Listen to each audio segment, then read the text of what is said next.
Okay guys, एक example और ले लिया, कंसेप्ट भी इसके थ्रू समझ जाएंगे, न्यूमेरिकल भी हो जाएगा, क्योंकि मैंने इसको अलग से एक्सप्लेन आपको नहीं किया, इसी में कर दूंगा, नो प्रॉब्लम एट ऑल, बस कंसेप्ट सीखना है आपने, ठीक है। What is that sir? तो उसने बोला एक बॉल फिर से ग्राउंड से अप फेंकी गई है, अप डायरेक्शन में फेंकी गई है, ठीक है सर। अब बोला है find the time of flight, time of flight निकालो उसका, ठीक है। टाइम ऑफ फ्लाइट का मतलब होता है दोस्तों फेंकने के बाद वापस आने तक, क्योंकि अगर मैंने कोई चीज ऊपर फेंकी है यार, ये देखो ऐसे मैंने फेंका है तो नीचे भी तो आएगा, तो ऊपर गया फिर नीचे आ गया, तो नीचे से ऊपर जाके नीचे आने में कितना टाइम लिया, टोटल टाइम लिया to calculate, not a time up not a time down, ठीक है। तो नीचे से ऊपर जाने का जो टाइम है, केवल ऊपर ऊपर जाने का, मैक्सिमम हाइट तक जाने का, वो होता है टाइम ऑफ एसेंट, और जब नीचे आ रहा है तो टाइम ऑफ डिसेंट हो जाएगा, और ऊपर प्लस नीचे दोनों टोटल हो जाएगा, समझ गए आप? This is the total time. तो कैसे करेंगे सर? तो जब ये ऊपर जाएगी, एक टाइम ऐसा आएगा जब ये अपनी मैक्सिमम हाइट होगी ऑब्वियसली होगी, उसके बाद नीचे आएगी और फिर ग्राउंड पे आएगी, ठीक है। समझना, बहुत इंपॉर्टेंट सिचुएशन है ये, ठीक है। तो आपने क्या करना है बॉस, जब ये नीचे से ऊपर जा रही है 20 मीटर, इनिशियल स्पीड चलो सर दे रखी है, मैक्सिमम हाइट पे जाके फाइनल स्पीड इसकी उस समय हो जाएगी 0, अगर आप इस वाली सिचुएशन को कंसीडर कर रहे हो ए से बी तक, फिर वो बी से जब वापस आएगी सी, मतलब सी पॉइंट और ए पॉइंट तो सेम ही है, ठीक है। बट आपने कैसे करना है, क्वेश्चन को किस तरीके से अंडरस्टैंडिंग करनी है, मेरे को एक बात बताओ, जब वो नीचे से मैक्सिमम हाइट तक जाएगी, तो जब वो मैक्सिमम हाइट से नीचे आएगी, हाइट तो सेम ही नहीं रहेगी, डाउन से अप जाने में, ठीक है, और अप से डाउन आने में जो हाइट होगी वो सेम होगी महाराज, ठीक है। और यहाँ पे कांस्टेंट एक्सेलरेशन ही काम कर रहा है, चाहे नीचे से ऊपर जाए तो भी जी डाउन है, चाहे ऊपर से नीचे आए तो भी जी डाउन ही है, जी कांस्टेंट है, हाइट सेम है। तो जिस वेलोसिटी के साथ आपने इसको यहाँ फेंका होगा उसी वेलोसिटी के साथ ये ग्राउंड पे टच होगी, सीधी बात। जिस वेलोसिटी के साथ ऊपर फेंका उसी वेलोसिटी के साथ ये नीचे टकराएगी। तो क्या करेंगे सर? तो चूंकि हाइट सेम हो गई इसकी, तो एक साइड का टाइम निकाल लो, ठीक है, नीचे से ऊपर जाने का, ठीक है, टाइम निकाल लो ए से बी तक। तो कैसे करेंगे? देखो, हाईएस्ट पॉइंट फाइनल पोजीशन है, मतलब हाईएस्ट पॉइंट पे वेलोसिटी 0 होती है, तो first equation v equal to u plus a t. बहुत सारे तरीके हैं इसको करने के, बहुत सारे तरीके हैं इसको करने के, मैं उनमें से कोई एक आपको बता रहा हूं, ठीक है। फाइनल पॉइंट, इनिशियल पॉइंट, तो final point velocity 0, initial point की वेलोसिटी है 20, ठीक है सर। अब क्या करूंगा सर? अब ये करूंगा, मान लिया मैं इसका इनिशियली एक जनरल फॉर्मूला बना रहा हूं, ठीक है। मान लिया इनिशियली आपने u वेलोसिटी के साथ फेंका, वो 20, 30, 40, 10 कुछ भी ले सकता है, ठीक है ना, कुछ भी ले सकता है, लेकिन फाइनल हाईएस्ट पॉइंट पे 0 है। हम टाइम ऑफ एसेंट निकालने हैं, ठीक है, टाइम ऑफ एसेंट यानी ऊपर जाने का टाइम, मैक्सिमम हाइट तक जाने का टाइम निकाल रहे हैं, ठीक है। तो ये हो जाएगा इनिशियल वेलोसिटी u, फिर चूंकि नीचे से ऊपर जा रही है और g डाउन है, तो ये माइनस जी इंटू टी, ए से बी तक जाने में, तो t ए से बी तक जाने में कितना आ गया? देखो u बाई जी, अरे आ गया ना, इमेजिन करो, कम ऑन गाइस इमेजिन करो। अच्छा सर, नीचे से ऊपर जाने का टाइम ना इतना आया है, और नीचे से ऊपर जाने में उसने ना हाइट सेम एच करी है, और जब वो ऊपर से नीचे आएगी ना, ध्यान से देखो, तो इनिशियल स्पीड, अब जब वो ऊपर से नीचे आएगी तो उसके लिए इनिशियल हो जाएगी और ये फाइनल हो जाएगी, और इनिशियल उसकी स्पीड 0 है और हाइट सेम है, तो सेम टाइम लेगी नीचे आने में, मतलब time taken from B to A, उल्टा देख लो, बी टू ए, जब ए से बी जा रही है तो इतना है, जब बी टू ए जाएगी तो सेम ही होगा, टी ए बी ही होगा, ठीक है, टी ए बी होगा, हाइट सेम है यार, आते समय और जाते समय हाइट सेम है, प्रूव करने की जरूरत नहीं होनी चाहिए। तो टोटल टाइम कितना हुआ सर? टोटल टाइम हुआ जाते हुए प्लस वापस आते हुए, और सेम ही है, तो 2 टाइम्स ऑफ u बाई जी, आप ऐसे याद रखो, ठीक है। तो याद रखना, जब भी किसी चीज को हम नीचे से फेंकेंगे और ऊपर से नीचे आने में वो जो टोटल टाइम लेगी वो होता है 2u बाई जी। ये तो हो गया अकॉर्डिंग टू द कंसेप्ट, ठीक है, this is your according to the concept. एक और बेहतरीन तरीके बताता हूं मैं आपको, ध्यान से समझना एक और। अच्छा सर, इसका आंसर तो बता दो। देखो भाई, अब कुछ भी करो, इसको याद रख सकते हो आप, कैसे?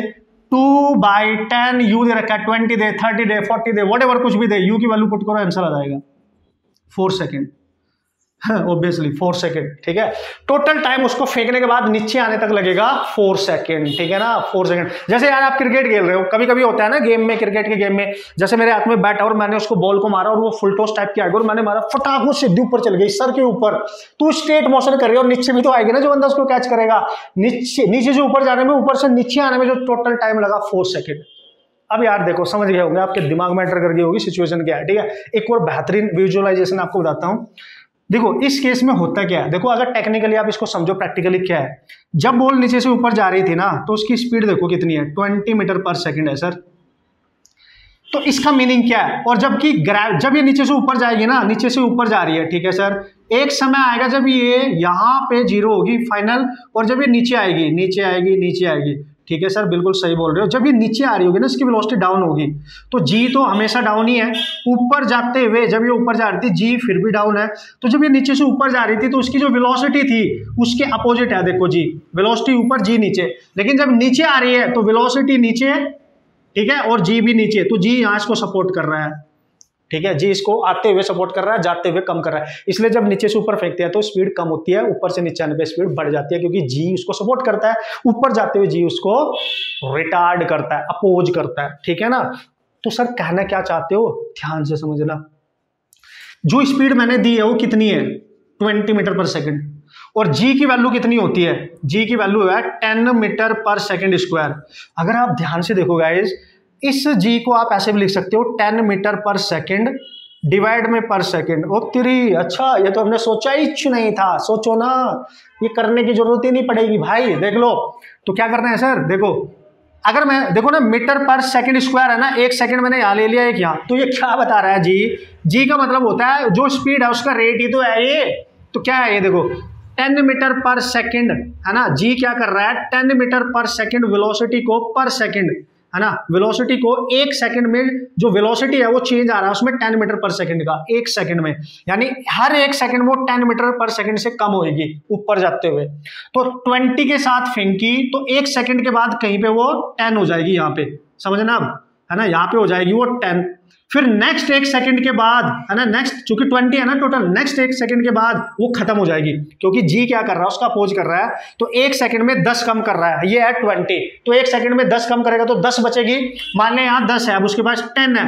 अब ये नेक्स्ट एक सेकंड के बाद फिर से इसको 0 कर देगा, क्योंकि 10 में से 10 जाएगा, 0 बचेगा। इसका मतलब बॉल हाईएस्ट पॉइंट पे पहुंच चुकी होगी, यानी यहां से यहां तक का टाइम डायरेक्ट मिल गया 1, ये 1 सेकंड।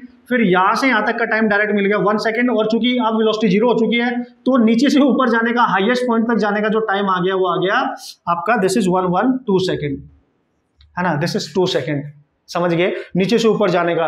ऑब्वियसली फिर से समझो, जी बोल रहा है कि 10 मीटर पर सेकंड स्पीड में कम करूंगा एक सेकंड में, टोटल स्पीड है 20, वो 10 कम कर रहा है एक में, तो एक में 10 कम तो 2 में 20 खत्म, और 20 खत्म अगर, तो इसकी स्पीड 20 से 0 कहां होगी, हाईएस्ट पॉइंट पे ही होगी ना, ठीक है। और अब जब ये नीचे गिरेगा ना, जब ये नीचे गिरेगा, ठीक है, अब जी इसको सपोर्ट कर रहा है। अब वो बोल रहा है कि मैं एक सेकंड में 10 मीटर पर सेकंड इंक्रीज करूंगा, तो अभी 0 है, जब वो नीचे आएगा तो एक सेकंड में यहां हो जाएगी 10, नेक्स्ट एक सेकंड में फिर से यहां हो जाएगी 20, तो 1 + 1 2, तो 2 ऊपर 2 नीचे, यानी टोटल टाइम अगेन 4 सेकंड, ठीक है ना। टोटल टाइम मतलब ऊपर जाते हुए जी उसकी स्पीड को एक सेकंड में 10 से कम कर रहा है, नीचे आते हुए एक सेकंड में 10 से बढ़ा रहा है, टोटल स्पीड है केवल 20। सपोज करो ऐसा केस हो कि आपने स्पीड दी 40 मीटर पर सेकंड, और जी क्या करेगा, जी का मतलब क्या है, जी का मतलब है 10 मीटर पर सेकंड, ठीक है। तो जी क्या करेगा, ऊपर जाते हुए 10 से कम कर रहा है, तो एक सेकंड में 10 कम हुई तो बची 30, यानी 30, फिर नेक्स्ट एक में 10 और कम हुई 20, फिर नेक्स्ट एक सेकंड में 10, फिर नेक्स्ट एक सेकंड में 0, यानी नीचे से ऊपर मैक्सिमम हाइट तक जाने पे उसको टोटल टाइम लगेगा 4 सेकंड, ठीक है। तो सर इससे मतलब क्या समझ में आ रहा है, मतलब जी और ये जो वेलोसिटी है 10 से जी की वैल्यू 10 होती है, तो 10 से कम कर रहा है एक सेकंड में, तो क्या करो यार, नीचे से ऊपर जाने का टाइम डायरेक्ट निकाल लो ना u/g से, ठीक है। तो ये है u और डिवाइड में g, तो 4 ही आएगा ना यार, तो 4 ऊपर तो 4 नीचे आएगा, टोटल 8, सीधी सी बात है, 4 ऊपर 4 नीचे, total 8। And this is how you can apply the concept to solve the numerical problem. तो इनके थ्रू मैं आपको समझाना चाहता हूं, जब क्वेश्चन आएंगे तो आपने कैसे क्रैक करना है और किस तरीके से बढ़िया से क्वेश्चन को करना है।